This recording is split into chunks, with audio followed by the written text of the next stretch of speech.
વડોદરા જિલ્લા કલેક્ટર કચેરી ખાતે જિલ્લા સંકલન અને ફરિયાદ નિવારણ સમિતિની બેઠક યોજાઈ હતી.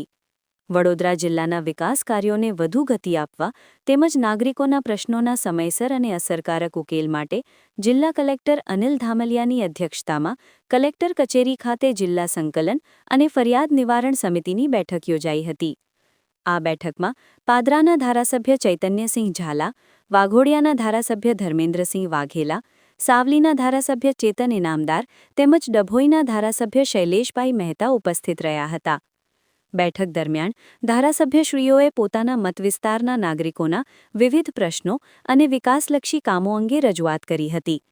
પાદરાના ધારાસભ્ય ચૈતન્યસિંહ ઝાલા દ્વારા કરેલ રજૂઆત સંદર્ભે જણાવ્યું હતું કે પાદરા વડોદરા રોડ ઉપર જે ટ્રાફિક જામ થાય છે તે માટે યોગ્ય નિકાલ કરવામાં આવે છે અને ટ્રાફિકને જ લગતું જે સમિયાલા ચાણસદ બાયપાસ છે તે ઘણા સમયથી 2002માં જમીન સંપાદન થયું હતું, પણ કેટલાક કારણથી આ રોડને જોઈન્ટ કરવામાં નથી આવ્યો, તો તેનું નિરાકરણ કરવા માટે આજની સંકલનમાં મુખ્ય પ્રશ્નો હતા.